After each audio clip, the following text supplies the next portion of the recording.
Selamat pagi, salam damai sejahtera untuk saudaraku dimanapun berada. Pagi hari ini kita akan mendengarkan firman Tuhan, merenungkannya dan mempelajarinya. Kiranya Roh Kudus memberikan kepada setiap orang pengertian supaya bisa mendapatkan pengajaran. Lalu melalui firman Tuhan, setiap orang akan mendapatkan arah dan cara untuk bisa hidup sesuai dengan kehendak Allah. Mari terlebih dahulu kita membuka Alkitab dari Mazmur 95. Kita akan membaca satu ayat demi satu ayat, kemudian saya akan mengajak saudara sekalian untuk membaca bersama, merenungkan, lalu kita berdoa meminta supaya Roh Kudus memberi pencerahan. Mari kita membuka Alkitab kita, menyediakan waktu untuk bersama-sama mendengarkan firman Tuhan. Mazmur 95 ayat 1 sampai 11. Marilah kita bersorak-sorai untuk Tuhan. Bersorak-sorak bagi gunung batu keselamatan kita. Biarlah kita menghadap wajahnya dengan nyanyian syukur. Bersorak-sorak baginya dengan nyanyian mazmur. Sebab Tuhan adalah Allah yang besar dan Raja yang besar, mengatasi segala Allah. Bagian-bagian bumi yang paling dalam ada di tangannya. Puncak gunung-gunung pun kepunyaannya. Kepunyaannya laut, dialah yang menjadikannya. Dan darat, tangannya lah yang membentuknya. Masuklah, marilah kita sujud menyembah berlutut di hadapan Tuhan yang menjadikan kita. Sebab dialah Allah kita, dan kitalah umat gembalaannya, dan kawanan domba tuntunan tangannya. Pada hari ini, sekiranya kamu mendengarkan suaranya, janganlah keraskan hatimu seperti di Meriba, seperti pada hari di Masa di padang gurun. Pada waktu nenek moyangmu mencobai aku, menguji aku, padahal mereka melihat perbuatanku. 40 tahun aku jemu kepada angkatan itu. Maka kataku, mereka suatu bangsa yang sesat hati, dan mereka itu tidak mengenal jalanku. Sebab itu aku bersumpah dalam murkaku, mereka tak akan masuk ke tempat perhentianku. Demikianlah firman Tuhan yang kita baca, dengarkan. Berbahagialah kita yang menyimpan firman Tuhan ini, mengertinya, dan melakukannya. Mari saya ajak saudara sekalian untuk bersama berdoa kepada Tuhan, kiranya Roh Kudus memberi pencerahan. Allah Bapa di surga, kami bersyukur tiap hari Engkau sudah sediakan yang baik bagi kami. Kami bersyukur untuk pagi hari ini kami mendapatkan lagi firman Tuhan. Kiranya Roh Kudus memberi pencerahan untuk kami mengerti kebenaran-Mu, untuk kami melakukan kehendak-Mu. Sertai kami.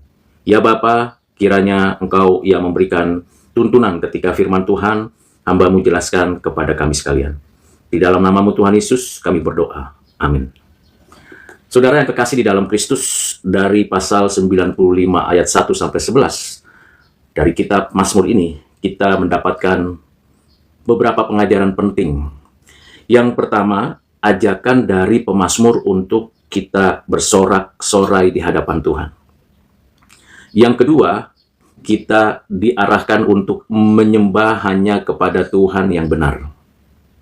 Yang ketiga, kita dituntun untuk tidak melakukan satu tindakan pemberontakan kepada Tuhan.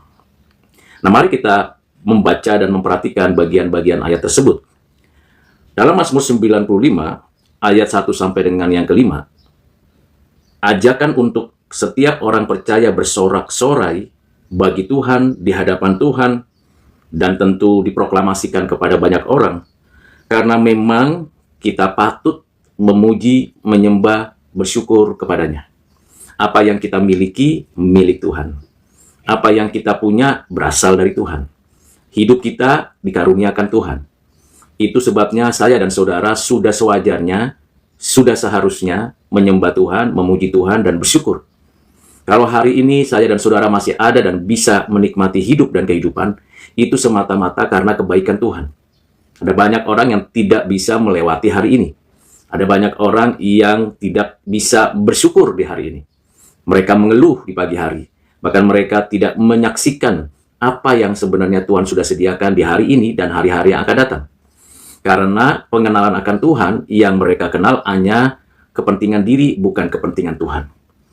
Saudara yang kekasih dalam Kristus, dalam Mazmur 95 ayat 1 sampai dengan 5 memberikan kepada kita suatu kegelisahan di dalam hidup kita, agar kita menyadari bahwa selama ini apakah saya, saudara, sudah bersorak-sorai untuk Tuhan, bukan untuk diri saya sendiri atau orang lain? Apakah saya dan saudara sudah sungguh-sungguh bersyukur? Ada banyak orang yang berada di dalam kegelapan, yang hidupnya tidak tahu mau kemana arahnya. Sekalipun beragama, sekalipun memiliki sebagai orang-orang yang bermoral, tetapi keselamatan itu tidak mereka dapatkan. Bahkan mereka berupaya mencari cara untuk menikmati keselamatan kehidupan setelah kematian seperti apa. Dan bahkan kehidupan saat ini pun ada banyak orang yang berada dalam penderitaan batin. Lalu bagaimana pandangan Alkitab untuk kita, orang percaya? Yaitu bersyukur karena Tuhan menyelamatkan kita. Bukan karena kuat gagah kita, kebaikan kita, kemampuan kita, tapi karena Tuhan. Jadi sikap dan sifat dari ucapan syukur, bersorak-sorai untuk Tuhan itu berpusatkan hanya kepada Tuhan Allah sendiri. Jadi bukan puji-pujian itu bersifat antroposentris atau saya yang menjadi pusatnya. Juga bukan pada manusia atau alam semesta yang diciptakan Tuhan. Ketika kita memuji Tuhan, bersyukur, kita senantiasa menyadari keselamatan yang dari Tuhan itu adalah anugerah dan kita sendiri mengerjakannya dan melakukannya karena kepunyaannya lah kita. Itu pada bagian pertama yang saya dan saudara diajak oleh pemazmur. Mengerti bahwa apa yang Tuhan sediakan itu baik adanya.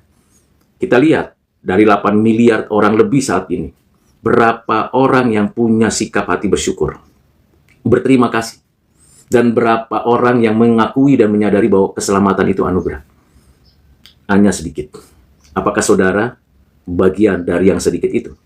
Atau bagian dari banyak itu yang berteriak tetapi tidak mengenal kepada siapa dia melakukan syukur? Bagian kedua merupakan tuntunan, arahan supaya kita sujud menyembah dan berlutut kepada Tuhan yang menciptakan kita. Seringkali kita merasa bahwa kita sebagai manusia yang Superman. Nietzsche di dalam tulisannya mengakui bahwa kita tidak perlu lagi adanya Tuhan. Kita adalah manusia super yang mampu membuat dan mengerjakan apa saja menurut kemauan kita. Tetapi kenyataannya Nietzsche sendiri pun tidak mampu mengendalikan kematian. Dan tiba jugalah padanya kematian. Di sini memberikan gambaran bahwa setiap kita harus tahu, harus sadar bahwa saya dan saudara adalah ciptaan Allah. Bukan karya alam. Memang alam menjadi wadah tempat di mana kita ada dan berada. Tapi keberadaan kita di alam ini, di bumi ini, karena Tuhan yang menciptakan. Kalau Adam dan Hawa diciptakan pada awalnya memang dari debu tanah dan dari tulang rusuk, kita tahu bahwa kita diciptakan di rahim ibu kita. Tuhanlah yang memberi nafas hidup. Tuhan yang memberikan kepada kita kehidupan di bumi ini. Kita bisa ada di bumi ini dengan sistem kehidupan yang disediakan Tuhan, dengan hukum alam, hukum positif, hukum sosial yang tersedia. Ada orang tua, ada keluarga, ada masyarakat, ada tempat di mana kita berada.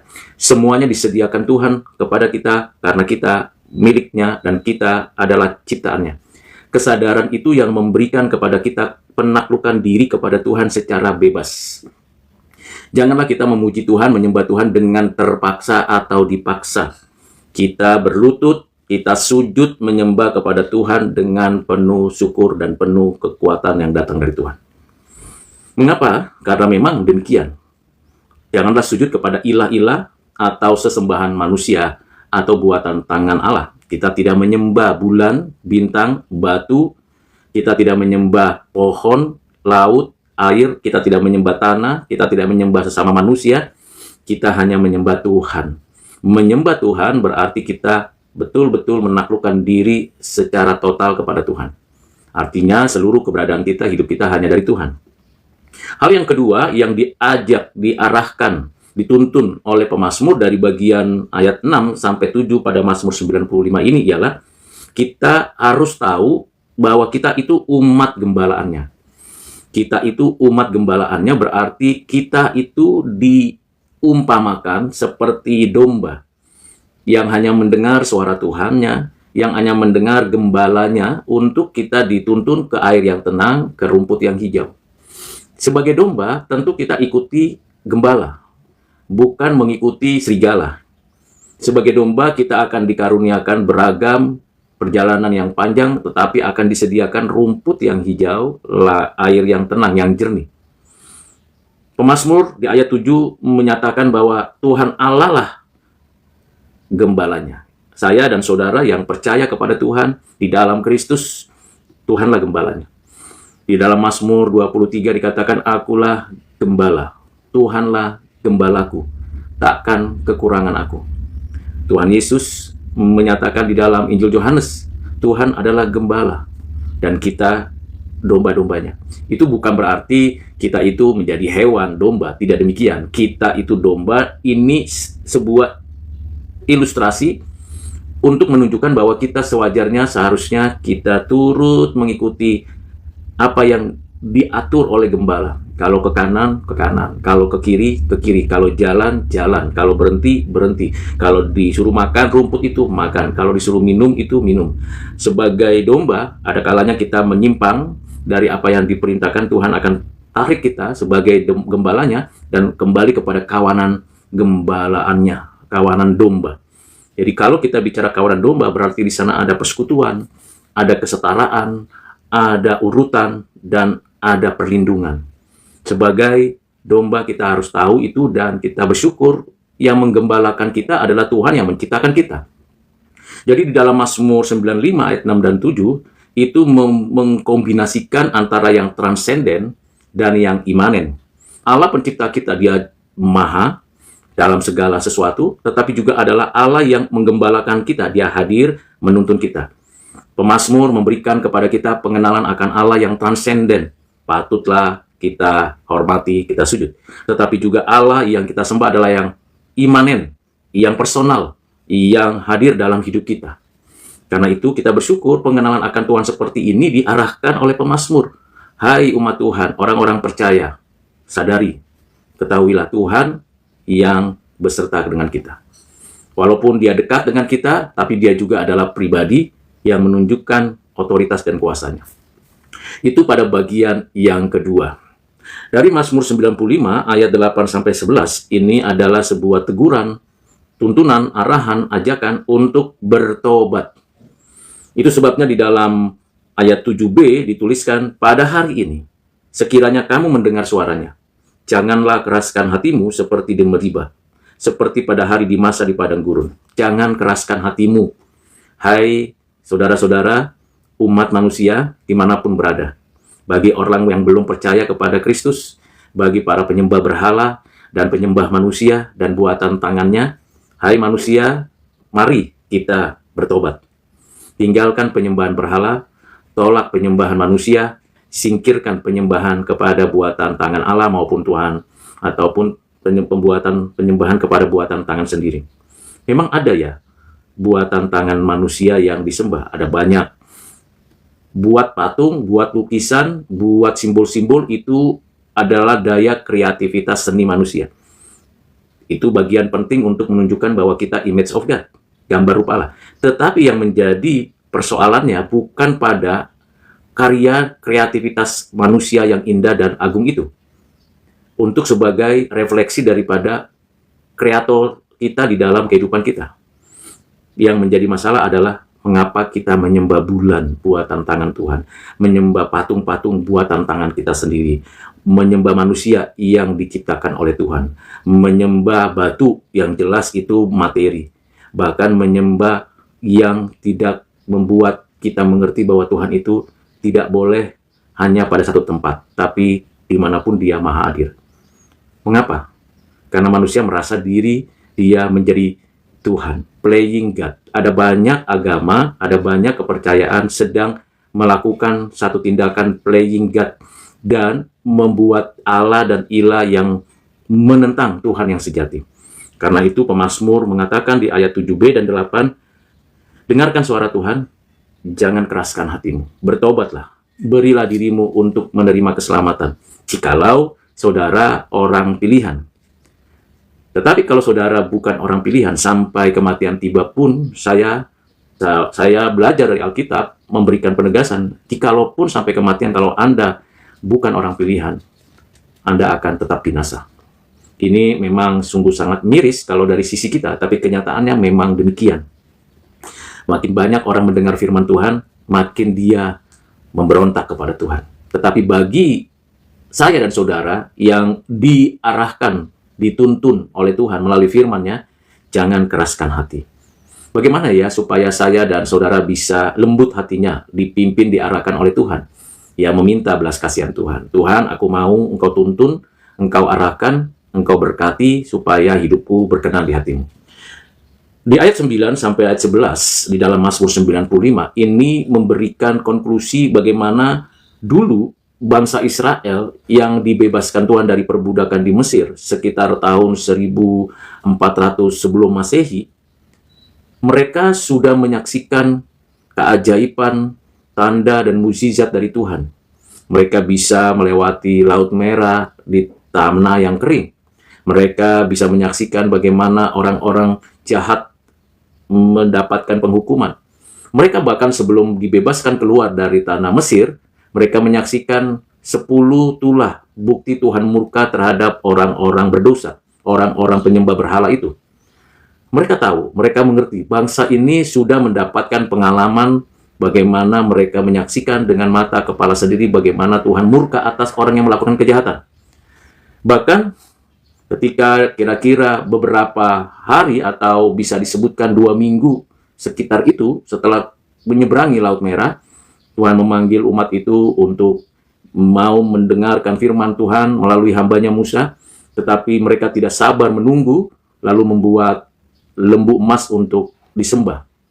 Ini suatu ketidaksabaran dan suatu bukti pemberontakan. Jadi, Tuhan murka atas mereka. Padahal mereka menyaksikan segala keajaiban, tanda, dan mukjizat. Bahkan selama kurang lebih 38-39 tahun, Tuhan sudah mengaruniakan tiang awan, tiang api. Tuhan telah menyediakan mana, air, dan segala keperluan. Bahkan mereka, bangsa Israel itu, dipelihara, dijaga dari serangan orang-orang jahat di sekitar padang gurun. Bahkan mereka bisa beranak cucu di sana. Namun, di dalam ayat 9-11 dalam Mazmur 95, pemazmur memberikan kepada kita suatu simpulan yang sangat menyedihkan. Mengapa? Karena ternyata orang-orang yang mengalami, menyaksikan, dan menikmati tanda mukjizat dan kuasa Allah, justru mereka ini telah mencobai Tuhan. Betapa miris, bukan? Kalau dalam konteks sekarang, begitu banyak orang menggebu-gebu memproklamasikan, meminta ada tanda, ada mukjizat, ada kuasa-kuasa yang bisa mereka saksikan sendiri. Tetapi harus diketahui bahwa itu bukan berarti kedewasaan rohani. Semakin banyak tanda, semakin banyak mukjizat, semakin banyak keajaiban yang Tuhan karuniakan kepada setiap orang, justru semakin menunjukkan bahwa itu adalah ujian yang paling menakutkan dan mengerikan. Mengapa? Karena bisa jadi orang itu mendapatkan tanda, mukjizat, dan juga kuasa-kuasa dari Tuhan, ternyata mereka bisa jadi mencobai Tuhan, bukan untuk taat kepada Tuhan. Karena itu, kalau kita meminta kepada Tuhan tanda, mukjizat, dan keajaiban dari Tuhan, ketahuilah itu ujian. Bukan sesuatu yang kita perlu banggakan dan kita perlu untuk sombongkan, angkuhkan. Tidak demikian, saudara. Kalau saya sudah jelaskan tadi bagaimana bangsa Israel menyaksikan tulah-tulah di tanah Mesir, bagaimana mereka menyaksikan keajaiban-keajaiban di padang gurun, bahkan dikaruniai firman Tuhan, apa yang dilakukan oleh bangsa itu selama 40 tahun di padang gurun, paling tidak demikian. Ternyata mereka mencobai Tuhan, mereka menista nama Tuhan, mereka sesat hati, mereka tidak mengenal jalan Tuhan. Ini sama seperti di dalam apa yang disampaikan Tuhan di dalam Injil Matius pasal 7 ayat 21 sampai 23. Ada banyak yang berseru, Tuhan, Tuhan, aku sudah mengadakan mukjizat, Tuhan, aku sudah bernubuat. Tuhan, aku sudah dapat penglihatan, dan sebagainya. Tetapi Tuhan mengatakan, aku tidak mengenalmu. Kenapa? Karena engkau tidak taat. Jadi, sebuah pertunjukan dinyatakan hanya sebagai penghibur. Hati-hati saudara yang kekasih dalam Kristus. Ada banyak orang yang beribadah sekarang ini hanya untuk mencari hiburan, hanya untuk memuaskan hasrat keinginannya sendiri, bahkan memuaskan keinginan daging, keinginan mata, kangkuan hidup. Tampil sebagai pelayan untuk disorak-soraikan, tampil sebagai hamba Tuhan, tapi hanya untuk mencari popularitas. Saudara, tidaklah demikian. Tuhan tidak mau kita menggantikan posisinya. Tuhan mau kita tetap sadar bahwa kita adalah ciptaan milik kepunyaannya dan domba gembalaannya, saudara. Itu sebabnya Mazmur 95 ini tutup sungguh sangat menyedihkan, bukan? Diawali dengan sorak-sorai, tapi diakhiri dengan hukuman Tuhan. Di ayat 1 dikatakan, marilah kita bersorak-sorai. Wah, tentu kita gembira, bukan? Kita senang memuji Tuhan dengan riang gembira. Kita bisa angkat tangan kita dengan lantunan musik yang indah, yang harmoni, dengan suara kita yang merdu sampai ke langit. Kita bersyukur, tapi diakhiri Mazmur ini dengan mengatakan, aku murka, dan aku mengatakan mereka yang tidak taat, yang mengeraskan hatinya, tidak akan sampai ke tempat perhentianku. Sangat kontradiksi. Kadangkala kita awal-awalnya begitu semangat, saudara. Begitu semangat. Semangat apa? Semangat memuji Tuhan, mengikut Tuhan.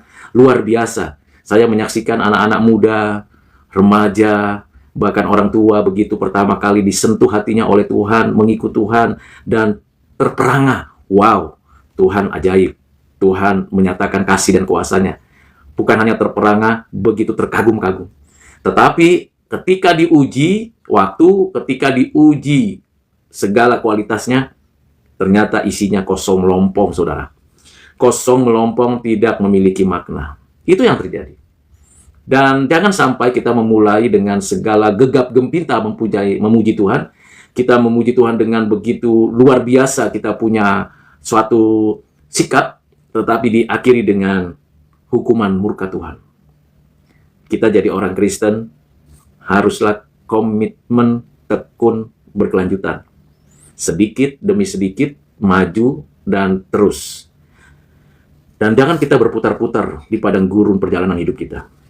Melangkah karena Tuhan yang memimpin kita sebagai gembala kita. Ketika diperintahkan ke kanan, kita ikuti. Diperintahkan ke kiri, kita ikuti. Jangan keraskan hati. Ini sangat penting bagi akhir hidup kita. Jangan-jangan banyak orang murtad sekarang menjadi penyembah berhala. Jangan-jangan banyak orang yang menjadi kafir kembali karena mereka sebenarnya beragama Kristen itu hanya euforia. Hanya ingin lihat, wah Tuhan itu luar biasa loh. Saya sukses, saya sehat, saya berhasil, itu Tuhan itu luar biasa.